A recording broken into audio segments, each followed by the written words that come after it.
శాకాహార నిష్ఠ తెలియజేయాలని రేపు పొద్దున చుట్టూ ఎన్ని ఊళ్ళు ఉంటే అన్ని ఊళ్ళు ఎంతో మంది మిత్రులను తీసుకొని అన్ని గ్రామాలలో చుట్టూ గ్రామాలు చెప్పడం జరిగింది. అలాగే శాకాహారం చేయడం జరిగింది. పిరమిడ్లు అన్ని ఊళ్ళలో 11 నుంచి 90 వరకు కంటిన్యూ పిరమిడ్లు వచ్చాయి. ఎన్నో మరి అలా ఊళ్ళని వెళ్తూ ఈవినింగ్ 5 గంటలకు వెళ్తే 7 గంటల వరకు, 7 గంటలకు వెళ్తే 10 వరకు ఆ 12 గంటల ప్రధాన పనులు తీసుకొచ్చి ఆ టైంలో కూడా వినేవాళ్ళు. మరి ఇంతమంది జ్ఞానంలో లాభాలు జరుగుతుంటే మనకు ఆనందం ఉంటుందా లేదా? ఆనందం కావాలి. గురువించింది మనందరికీ ఆనందంగా జీవించమనే. ఈ భూమి మీదకి వచ్చింది కష్టాలు నష్టాలు ఇవి చేసుకోవాలి కాదు. ఇప్పటికైనా జ్ఞానాన్ని పొందు, ఆ చీకటి జీవితాన్ని వదులుకో. ఇప్పటికైనా వెలుగులోకి రా.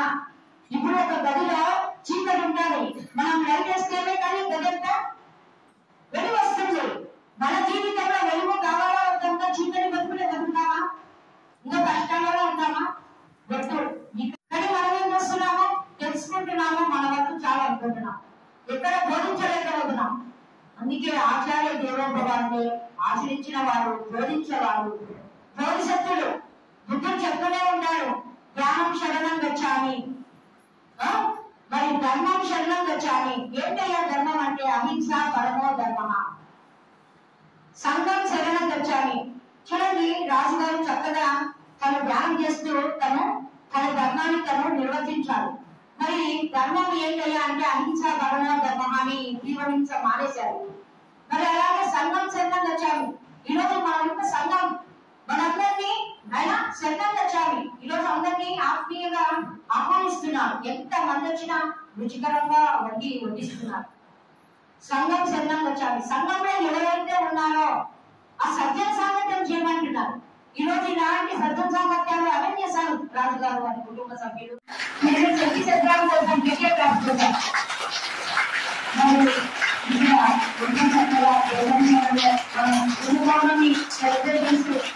ప్రతి సంవత్సరం ఇక్కడ చేసుకుంటున్నాం కాబట్టి మరి రాజుగారు ఇక్కడ ఎంతో మంది వద్దయ్య లాంటి వారు ఎంతో మంది ఇక్కడ ధ్యానం క్లాసులు నిర్వహిస్తూ ఈ రోజు గురుపౌర్ణమికి ఈ రోజు కూడా ఇక్కడ క్లాసు అరేంజ్ చేసుకోవాలని మరి వాళ్ళు చక్కగా ఈ కార్యక్రమాన్ని నిర్వర్తిస్తున్నారు. రుచికరమైన భోజనాలు టిఫిన్లు ఏర్పాటు చేస్తూ మరి ఇంత మంచి గురుపౌర్ణమి సెలబ్రేషన్ ఒక్కసారి మరింకొకసారి